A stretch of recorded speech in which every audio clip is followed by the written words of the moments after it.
With the ASUS Zenfone 4 selfie fresh off of launch, the infamous arch rivals of 2017 are ready for this newcomer.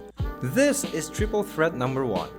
ASUS Zenfone 4 selfie versus OPPO F3 versus Samsung Galaxy J7 Pro. Before getting started, let me remind you that discussion is going to be light and is going to be divided into 8 categories: accessories, design, display, ROM/UI, performance, camera, audio, and battery. Each category will either have one winner or a tie, and the one with the highest points overall will be the first triple threat winner. This is Caesar from the Shaker, and without further ado, let's start with accessories. Out of the box, it is only the Galaxy J7 Pro that doesn't come with a TPU case. On the subject of headsets, the Zenfone 4 selfie wins with the same in-ears included for Zenfone 3s. Out of the three, it is the J7 Pro that stands out the most. With the least profile of the three, it's the most pocket-friendly while being the heaviest. The F3 wins in the slim department. In terms of buttons, I prefer single-sided placements on the right side, so the Zenfone 4 selfie gets that checkmark there. Flipping all three over side by side presents a variety of backings. The J7 Pro's antenna lines seem to be the most unsightly with its unsure curvature and sporty accentuation. Even the camera design, despite being flush, is less appealing, especially when compared to the Zenfone 4 selfie's concentric circles around its rear camera. The OPPO F3 may have won in terms of minimalistic elements, but the way they were presented just wasn't enough to leave a lasting impression. Just in terms of detail, the Zenfone 4 selfie was already knocked out. However, to the untrained eye, the difference between a 1080p and 720p display in this form factor is not easily discernible. Tech-wise, the J7 Pro comes out on top with its Super AMOLED display, providing the most accurate and vibrant colors while still being able to be calibrated. The most unique is OPPO F3's ColorOS version 3 by not having an app drawer, a la iOS. It may be not as appealing, but having an extra space on the bottom row somewhat helps. Fluidity-wise, Samsung Experience wins along with the most updated version of Android. In settings too, the J7 Pro's compact and easiest to read lists are better on the eyes along with the search and suggestions function. Also, I find its drop-down menu size the best balance between readability and function. Even with the release of Zen UI 4.0, the fastest and best ASUS ROM to date doesn't stand toe-to-toe against its common price foes. In synthetic tests, the Zenfone 4 selfie falls flat against the F3 and J7 Pro. This might be because of an immature ROM and lack of optimization for Nougat. Only time will tell if these scores would improve. On paper, the OPPO F3 stands on top, but as per the benchmarks, the J7 Pro was able to break it into a tie. It is possible that this is because of ColorOS version 3 is still in Marshmallow while the Samsung experience in J7 Pro is on Nougat. In terms of multitasking, the J7 Pro falls a bit short due to its 3GB of RAM, but makes up for having the fastest octa-core SKU. Also, connectivity-wise, the J7 Pro supports Wi-Fi AC and NFC. And 3 out of 3 has the capability to have 2 SIMs and a microSD concurrently, making them the most Pinoy-friendly in my book so far.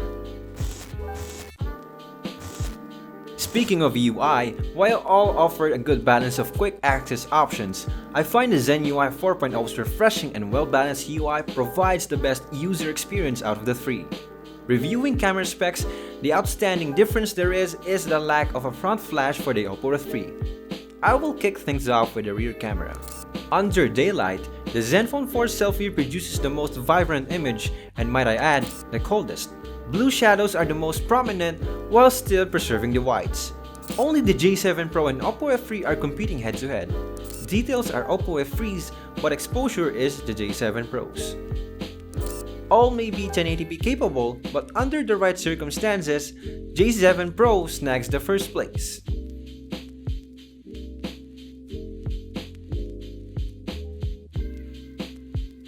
And switching to the front camera, which is the main highlight of the Zenfone 4 selfie and OPPO F3, the J7 Pro handily beats them both with its 13 megapixel sensor.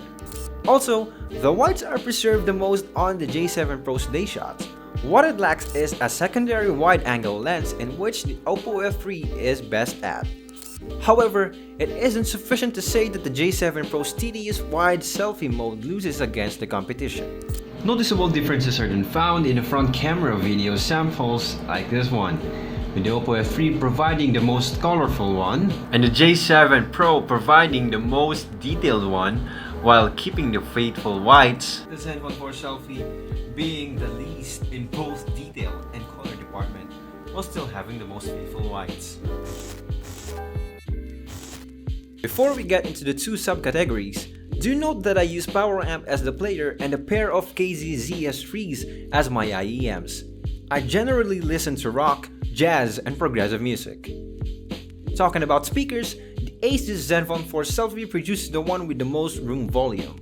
In terms of clarity though, the J7 Pro takes that slice of the cake. The OPPO F3 sits comfortably somewhere in between those two and has the best speaker placement for right-handed people like me.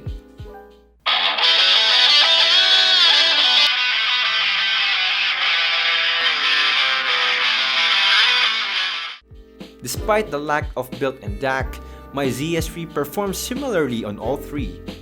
Between the three, I found it hard to choose one, so I'm leaving the audio at a tie. Going by our standard battery rating, these are what we got. The J7 Pro has the highest battery capacity and best battery rating out of the three. Even with the F3 having the shortest charging time, the J7 Pro gets to this round. And going by what we got so far, here are the final scores. Personally, I didn't expect the J7 Pro to come out on top, but props to Samsung nonetheless for making such a well-balanced smartphone despite the lack of a wide-angle selfie camera. Sufficient to say, the Zenfone 4 selfie did put up a good fight with its new features in ROM, but it wasn't enough to trample Samsung's 27 mid-ranger. As always, this has been Cesar from the Shaker, and thank you for watching. Remember to subscribe down below and leave the notifications always for the latest tech reviews, comparisons, and news. Till then!